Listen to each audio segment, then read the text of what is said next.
Amigos queridos, nesta manhã luminosa em nossas vidas, te buscamos uma vez mais, Senhor Jesus, para que sejas conosco e nos ampare a pequenez, suprindo as nossas imensas dificuldades, para que sejamos uns pelos outros, somando as nossas parcas possibilidades, em benefício de todos nós, a humanidade da Terra.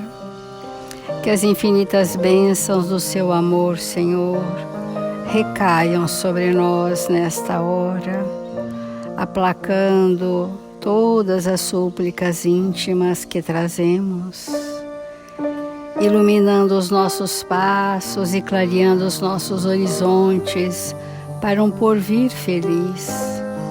Socorre, Senhor, a nossa indigência espiritual e dá que possamos em seu nome aprender a servir.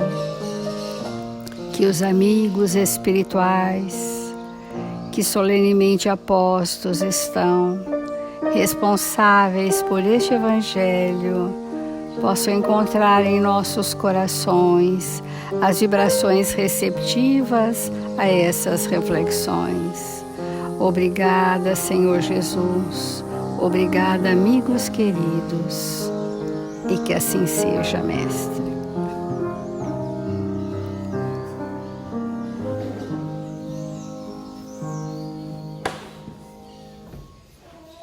Do Evangelho segundo o Espiritismo, o capítulo 7, Bem-aventurados os pobres de espírito. O capítulo que trata da construção da humildade, para que nos sintamos bem-aventurados, nos sintamos felizes. E é bem interessante que para que haja essa construção da humildade, nós precisamos refletir sobre o nosso estado de inteligência espiritual. Por isso, é neste capítulo que foi inserido a reflexão Missão do Homem Inteligente na Terra. Não vos orgulheis do que sabeis, porque esse saber tem limites bem estreitos no mundo em que habitais. Mas suponho que sejais uma dessas sumidades inteligentes desse globo e não tendes nenhum direito para disso vos envaidecerdes. Se Deus, em seus desígnios, vos fez nascer no meio onde pudestes desenvolver a vossa inteligência, é que Ele quer que dela useis para o bem de todos, porque é uma missão que vos dá, colocando em vossas mãos um instrumento com a ajuda da qual podeis desenvolver a vosso turno as inteligências retardatárias e as conduzir a Deus. Nós estamos lendo esse item já há vários dias, porque ele é a base das nossas reflexões. Então, qual é a missão do homem inteligente na Terra? É conduzir os filhos de Deus à casa do Pai. Porque os filhos de Deus que somos nós, somos as inteligências retardatárias. Ora, por que estamos nesse estágio ainda tão primitivo do desenvolvimento da nossa inteligência, né? Quais são os grandes impedimentos que trazemos que dificultam coletivamente que a inteligência humana avance? Nós sabemos que um dos maiores impedimentos, se não o maior, é a precariedade do desenvolvimento moral. Então, a inteligência avança, ela avança até certo ponto alienada da moral, mas chega um momento que é um fator de risco para a humanidade, então ela é tolhida naquela manifestação. Isso é uma questão que o Espírito vem para expandir a inteligência dentro de uma ética cósmica, de uma moral das leis divinas, e não o fazendo, ele tem um limite. um limite de expansão, porque senão ele criaria ainda mais situações que pudessem gerar muita destruição e miséria. Para ele não ser o instrumento da destruição e da miséria, ele vai até onde vai a moral social do momento. Em outros casos, pelos abusos dessa inteligência, que favoreceu o seu egoísmo ou foi palco da sua crueldade, o espírito vem embotado na manifestação desse atributo essencial que é a inteligência para todos nós. Então, uns vêm expandir, mas chegam dos seus limites, que é o limite do que a humanidade da Terra suporta moralmente, e outros vêm tolhidos, que é a proteção divina, a providência divina agindo para que ele não reincida nas mesmas questões. Hoje nós vamos ver um pouco do que Emmanuel fala sobre a parte intelectual, a inteligência do espírito, né? Ele diz assim: a alma humana poder-se-á elevar a Deus tão somente com o progresso moral, sem os valores da inteligência, sem os valores intelectuais. O sentimento e a sabedoria são duas asas com que a alma se elevará para a perfeição infinita. No círculo acanhado do orbe terrestre, ambos são classificados como adiantamento moral e adiantamento intelectual. E isso tudo é o uso da inteligência. Como ela é o atributo essencial do espírito, ela não se expressa sem uma aliança com o pensamento. E de acordo com o teor vibratório desse pensamento, ela se expande, a inteligência se expande.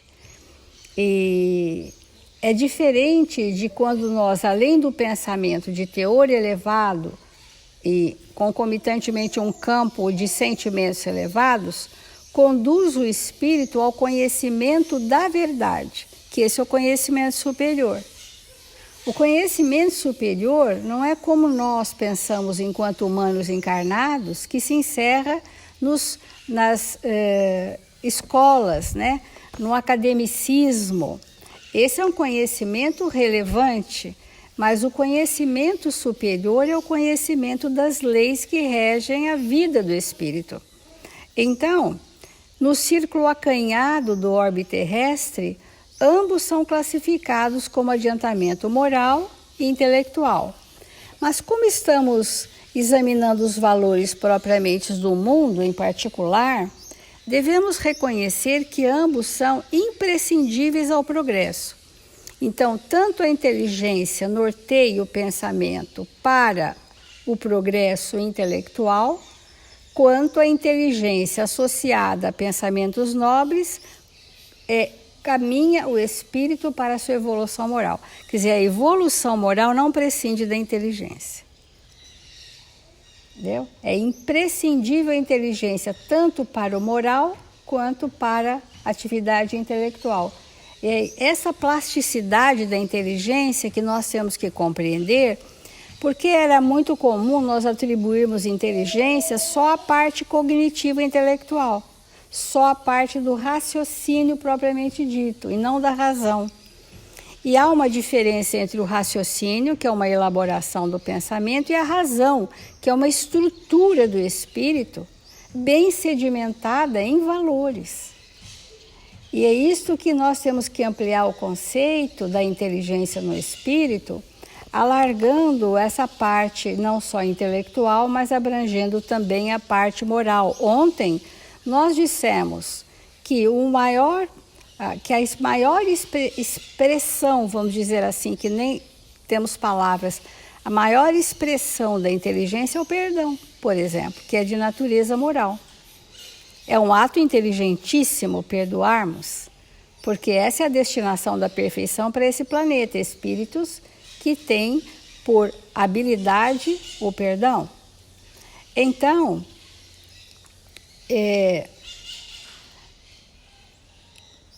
a capacidade intelectual do homem terrestre, que somos nós, é excessivamente reduzida em face dos elevados poderes da personalidade espiritual, independente dos laços da matéria. É acanhada, porque no corpo físico nós temos um abafamento natural, um constrangimento natural. Então, olha, nessa sombra reside o acervo de lembranças vagas, de vocações inatas, de numerosas experiências, de valores naturais e espontâneos, a que chamais subconsciência, hoje chamaríamos inconsciência, né? Nós vamos dizer que isso está na anterioridade, atualizando o verbo para a evangelização de espíritos. Então, é como se fosse um anteparo que vedasse ali o manancial da experiência do espírito, né? A reencarnação faz isso. E as nossas ideias inatas, as nossas experiências prévias, que nós trouxemos na anterioridade, ficam obscurecidas temporariamente.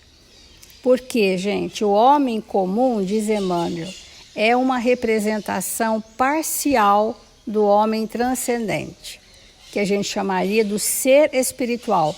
Ao invés de homem transcendente, chamaríamos o ser espiritual, que será reintegrado nas suas aquisições do passado, depois de haver cumprido a prova ou a missão exigidas pelas condições morais no mecanismo da justiça divina. Aliás, a incapacidade intelectual do homem físico, o encarnado, vamos dizer assim, tem sua origem na sua própria situação, caracterizada pela necessidade de provas amargas. Então, os estados provacionais e expiatórios que o espírito precisa passar são anteparos aos seus talentos, são barreiras à manifestação das suas potencialidades. Olha que interessante. Por que não somos, então, mais inteligentes espiritualmente, a inteligência espiritual? Porque ainda as provações e expiações nos dominam. Por isso que ele classifica o homem encarnado e o ser espiritual liberto dessa constituição física. Então, mostrando ainda para nós como é considerada no plano espiritual a posição atual intelectiva da Terra, como nós somos classificados a nível de inteligência. Os valores intelectuais do planeta nos tempos modernos para a década de 50, que o livro foi escrito, sofrem a humilhação de todas as forças corruptoras da decadência. Já naquela época, a decadência moral do espírito está na corrupção das suas emoções corrompidas, que geram as viciações. E por estarmos predominantemente nas emoções corrompidas, coletivamente a soma disto revela um estado precário de desenvolvimento do maior atributo do espírito, que é a inteligência. Porque não é inteligente infracionar as leis, é inteligente cumprir as leis. É inteligente amar, não é inteligente odiar.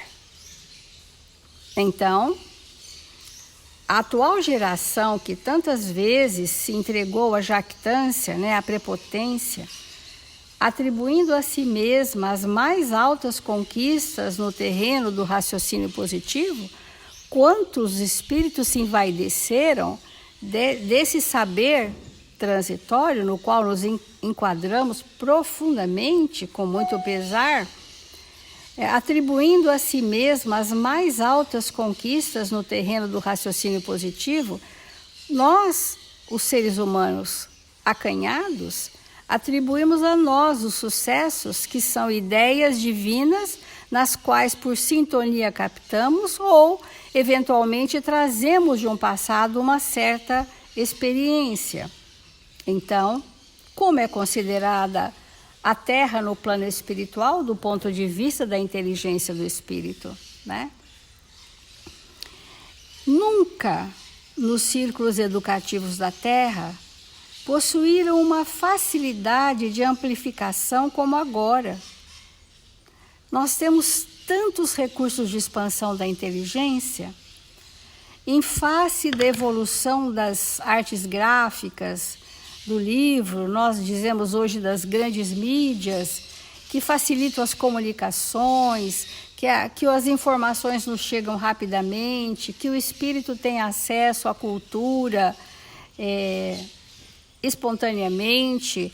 Ontem nós diríamos, mas as crianças nossas da periferia estão desprovidas de estímulos culturais que favoreçam o desenvolvimento da sua inteligência, da sua parte intelectiva, mas nós podemos dizer que as crianças todas têm um celular e que têm o livre acesso à cultura, mas como a emoção é corrompida, escolhem o quê? O que mesmo escolhem?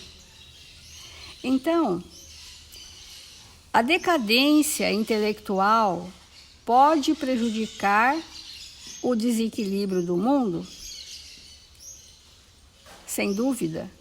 É por essa razão que observamos na paisagem político-social da Terra as aberrações, fruto de inteligências mal conduzidas, os absurdos teóricos, os extremismos, operando a inversão de todos os valores. Então, a serviço de que ou de quem nós estamos colocando a nossa potencialidade divina a mais significativa. O atributo essencial do espírito é a inteligência. E se nós formos avaliar com bastante precisão, quem é que gosta mesmo de conhecer? Quem é que gosta mesmo de conhecer? E nós vamos nos espantar que a grande maioria, até das nossas crianças, não tem ainda esse prazer espiritual. Precisam ser estimuladas de uma nova forma. Isso vale para todos os estudos numa casa espírita.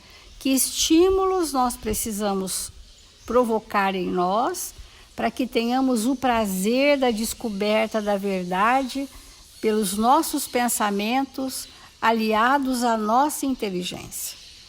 E chegaremos nisso, nessas novas metodologias que Jesus tem permitido que cheguem à Terra para nós sairmos dessa fase tão comprometida da nossa inteligência.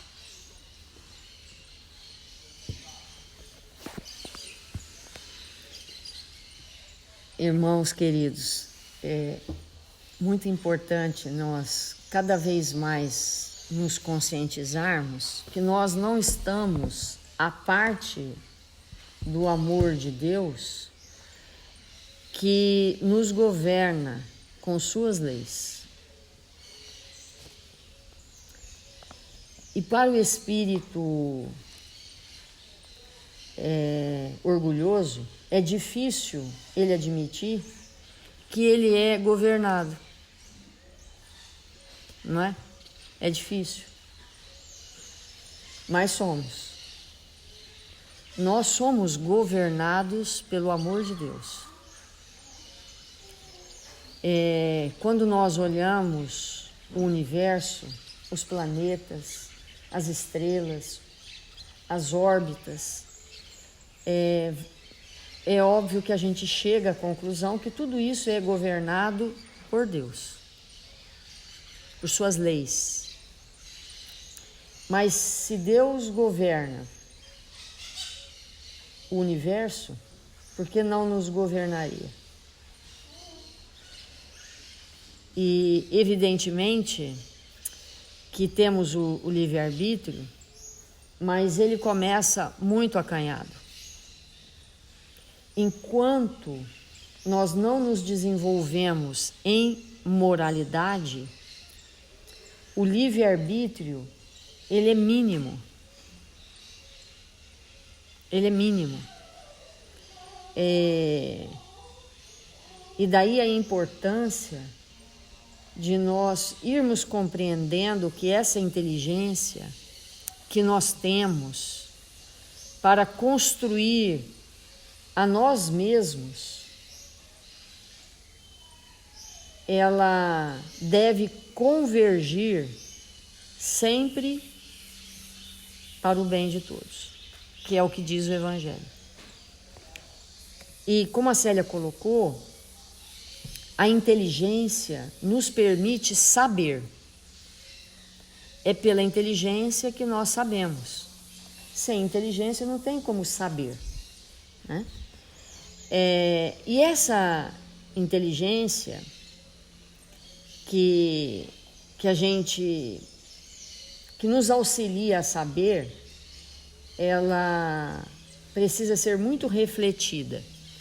E Emmanuel traz um texto intitulado Não Só de Inteligência, que ele diz assim: quase sempre sabemos. E quase sempre sabemos porque quase sempre estamos exercitando a inteligência.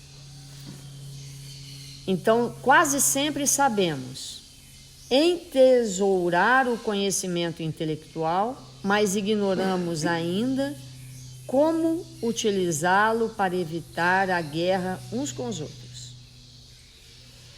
Então, nós já sabemos entesourar, tornar tesouro essa inteligência.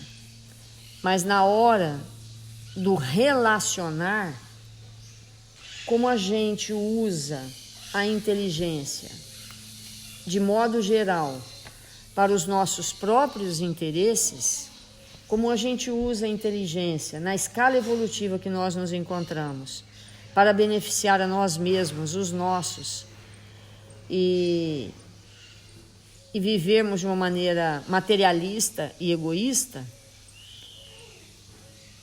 e os relacionamentos não são para isso, quando nos envolvemos nos relacionamentos, sentimos que a inteligência não é suficiente.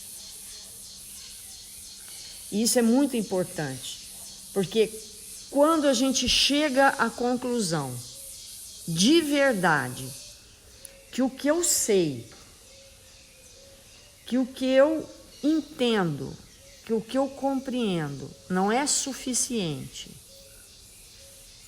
para me libertar dos conflitos que eu vivo, qual que é a conclusão que eu chego? Se eu me julgo suficientemente inteligente, com bons raciocínios, eu chego à conclusão que o outro lado, que é o sentimento, não está estruturado. E só com a inteligência eu não consigo. Eu não consigo só com o raciocínio. Eu não consigo. É necessário sentir. Então, ele vai colocando, né? Com a inteligência que nos leva ao saber, nós sabemos acumular o dinheiro. Mas muito raramente aprendemos como empregá-lo na construção da própria felicidade e da felicidade do semelhante. Então, independente do volume de recursos que nós temos, porque isso não importa, porque foi Jesus que nos trouxe a lição do óbolo da viúva, né? Então não importa se temos pouco ou se temos muito, qualquer recurso que nós tenhamos, ele tem uma finalidade: nos tornarmos menos egoístas. É abrir mão. Eu tenho, mas eu não me comporto como se tivesse. E tendo o que eu tenho, eu disponibilizo. Então nós vamos ver, né, espíritos que vieram com a missão mesmo, né, de ter o recurso financeiro para alavancar o progresso material da Terra. Porque a Terra tem que progredir materialmente. É um bem, né? Ainda há pouco nós estávamos estudando o livro dos Espíritos e nós vimos que aqueles espíritos que saíram do paraíso, entre aspas, de um mundo mais avançado do que o nosso, quando eles aqui chegaram, se a gente olhar para o nosso mundo hoje, para quem não conhece outro, vai dizer assim, olha, eu estou no paraíso, né? Porque energia elétrica, para aqueles que têm acesso a isso, né? Energia elétrica, saneamento básico, saúde, educação, né? Liberdade de ir e vir. Isso é um paraíso. Mas como será esse paraíso daqui a 10 mil anos? Né? Então nós temos que progredir, porque vai chegar a nossa hora de construir planetas. Vai chegar. E nós estamos em franco treinamento para isso, todos os dias da nossa vida. E aí ele vai continuando, nós sabemos inventar os mais valiosos processos de reconforto em benefício do corpo transitório, mas desconhecemos ainda como prover as necessidades das nossas almas na Terra. Então, chega um momento da nossa vida que ficamos desejosos de abastecer profundamente as nossas almas. Aí a gente começa a entender assim, nós começamos a estabelecer uma nova linguagem, que é a linguagem assim, isso me alimenta, aquilo não. Né? Nós não estamos falando do alimento material, mas quando a gente começa a pensar dessa forma, estar com você me alimenta. O que a gente quer dizer com isso, né? Estar com você me alimenta. Fazer tal coisa me alimenta. E se eu estou alimentado, me torno um espírito robusto, forte para as adversidades, porque estou como espírito nutrido. E conforme o tempo vai passando e nós vamos alinhando inteligência com o sentimento, mais necessidade do alimento espiritual nós temos. Mais necessidade das conversas edificantes. Mais necessidade de trabalhos mais desafiantes. Mais necessidade de estarmos com o necessitado. E assim vai, porque passamos daquele limiar tão frágil que é da inteligência humana, como falou a Célia ontem. Né? Saímos da inteligência humana para começarmos a experimentar a inteligência espiritual. Então, olha que importante esse item. Com o conhecimento, com a inteligência, nós sabemos legislar com eficiência nas atividades visíveis do mundo, mas ignoramos como preservar a tranquilidade da consciência, enquanto já conhecemos a generalidade dos princípios morais que nos regem. Então, como converter todo o tempo todo, a legislação, essas leis que nos regem em benefício de nós próprios. Como estar atentos todo o tempo todo, em operarmos com a inteligência e o sentimento. Perguntar se o que eu estou fazendo é mero fruto do raciocínio. E aí ele vai dizer que quando a inteligência está instruída e dotada do mero raciocínio, ela se torna ociosa.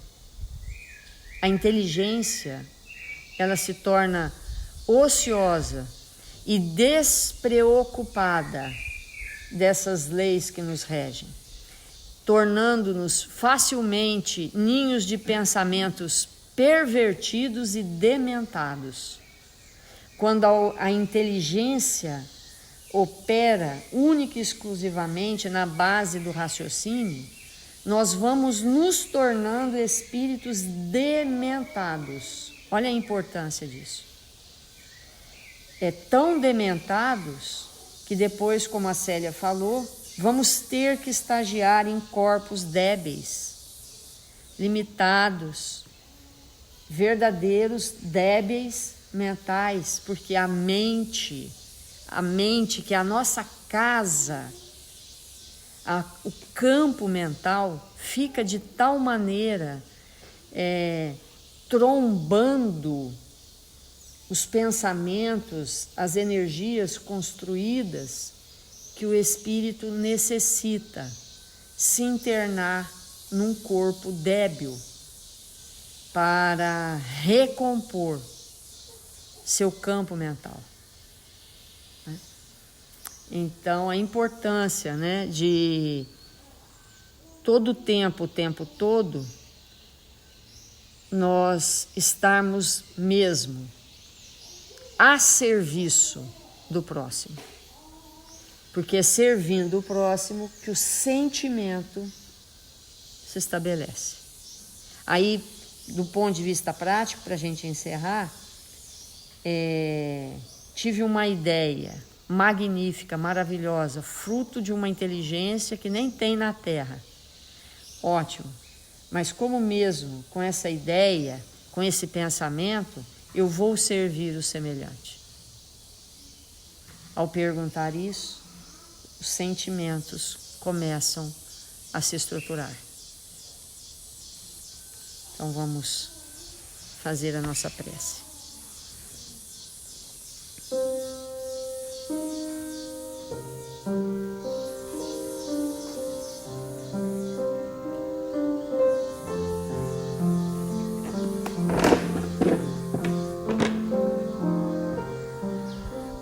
Deus, nosso Pai, Jesus, nosso Mestre, que nesse momento das nossas vidas possamos compreender mais e mais que somos governados por leis sábias, divinas, amorosas, que felizmente não estamos entregues a nós mesmos, que nos encontramos na Terra, em jornada espiritual, que Deus nosso Pai nos cerca com seu amor e nos convida diariamente a nos tornar espíritos melhores, que possamos enxergar a todos, compreender com alegria todos os irmãos que nos cercam, ampliarmos a nossa visão sobre nós mesmos e nos tornarmos espíritos obedientes, resignados, dispostos ao sacrifício, à renúncia, para que possamos construir em nós a paz. Ilumina, Senhor, toda a humanidade, todos os nossos irmãos necessitados da sua presença. Envolve-os com seu amor. E rogamos em particular, Senhor, que nossos irmãos registrados nos cadernos de vibração da nossa casa sejam visitados e amparados nas suas necessidades mais íntimas. E nós que estamos aqui orando, te buscando a presença, nos disponibilizamos, Senhor, para servir, para que esta pátria, o Brasil, a pátria do Evangelho, possa crescer, ampliar seus territórios espirituais e que nós possamos executar as nossas mínimas tarefas para que o seu plano de amor, Jesus, se consolide na terra. Que o Senhor nos abençoe e nos fortaleça, agora e sempre. Que assim seja, Senhor.